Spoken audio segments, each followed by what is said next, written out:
The Watcher. The smell of sulfur roamed the room.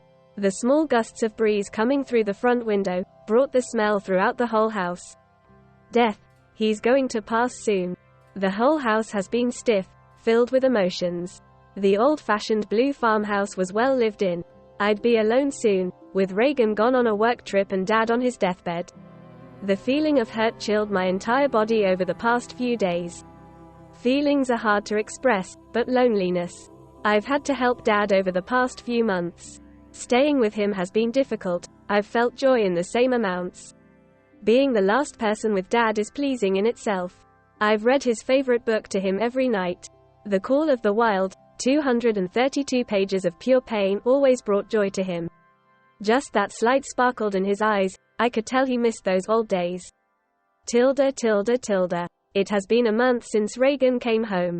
Dad was still in the same stage, the unknown stage. It had started feeling eerier, but Reagan had filled the room with love. My own willingness to allow myself out of the house had come up. "Sweetie, you need to get out more," is all Reagan ever said to me lately. My freedom had been allowed. Reagan would watch Dad while I went out. Although shopping was always a blast with Emily, something felt off this time. It was as though she knew something I didn't. She stared at me the whole time, with an unpleasant look. "Blair," she stuttered, "I think something bad is going to happen to you." "What do you mean, something bad?" I questioned, highly concerned.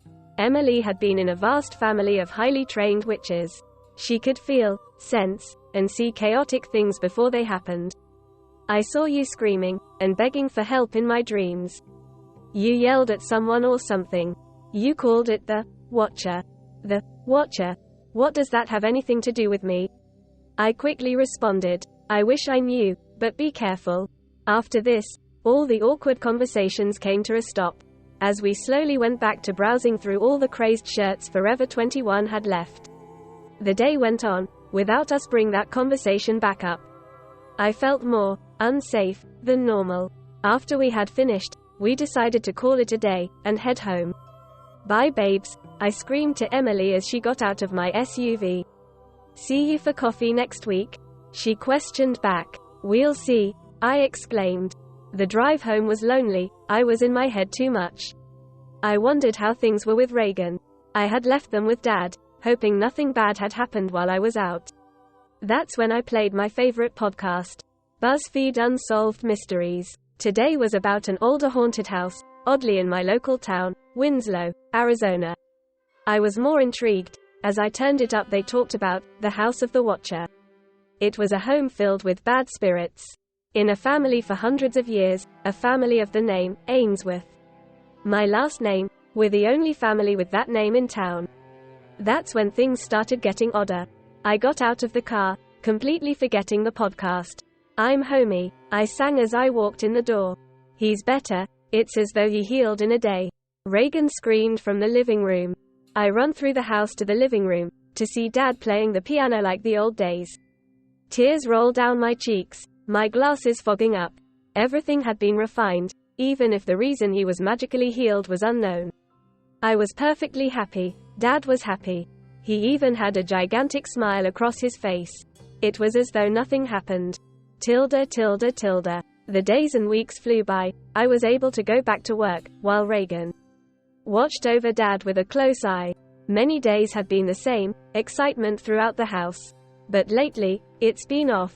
Dad was staying in his room, door shut and all. It was as though he shut Reagan and I out. The days were odd and quiet. I felt as though I needed to check on him. As I walked into the room, Reagan behind me. It was blood-curdling. There were flies buzzing around, and the smell of sulfur. "He's dead?" Reagan questioned. Just as Reagan mentioned that Dad crawled from underneath the bed, I screamed, terrified of what I was seeing. Blue veins ran all over his face, eyes glassed. But he acted normal. It was as though his body was dead, but his soul was still alive. "Que la muerte está con ustedes dos." Reagan, what did he just say? He doesn't speak Spanish, and this is not normal.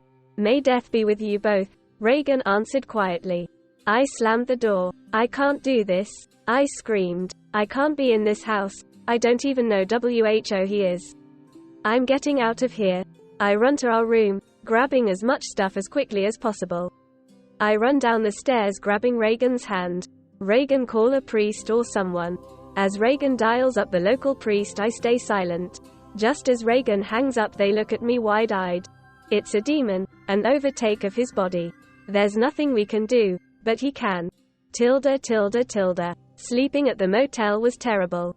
The bed was lumpy, too lumpy even for a damn dog. The room was cold as can be, but Reagan kept me more than warm. Although terrible on the outside, it was the first night we had been together in a while. Reagan packed our stuff and brought it to the car. I managed to get out of the room. Every step felt heavy. We were meeting the priest at 10 a.m., which was great because I could eat, then destroy whatever thing took my dad. As we pulled into the driveway, the priest stood there in all black. He looked sketchy, but we continued on. We got out, everything feeling suspicious. The priest pulled sage out of his bag. We will sage before we enter, it warns off evil spirits. After sage, we enter. The whole house is dark. We all have to stay close. As I'm not planning on leaving Reagan's side, we each have to enter Dad's room individually so that nothing chaotic happens. The priest enters first, and all you can hear are screams. It was like this for 10 minutes, we had to wait for 15 minutes before another one of us entered. It went quiet. I just figured he'd stop the problem. Then Reagan entered, it still stayed quiet. I wonder what they're doing, and if Dad is okay. My 15 minutes was up, so I walked up the narrow steps to the door. As I opened the door, I experienced the one thing I did not want. There, laying on the bed, was the priest and Reagan. Hearts torn out, faces ripped off, outfits destroyed. Above them, on the wall, it said, "You're next," clearly written in blood. I screamed in pure agony. That's when I saw it in my peripheral vision, a thing on the ceiling. It clung to it, almost like glue. H. Hello? I muttered. Then ever so quietly I heard a, hello. I looked up and it was gone. I screamed for Reagan. Babe, please answer me. I love you. I don't know why I got you into this. I want this to just be a dream, have everything be perfectly fine. Maybe I was dreaming, but I knew everything so clearly. I opened my eyes, blinked to make my vision clearer. I took a deep breath, and heard, "Remember me? I'm the Watcher."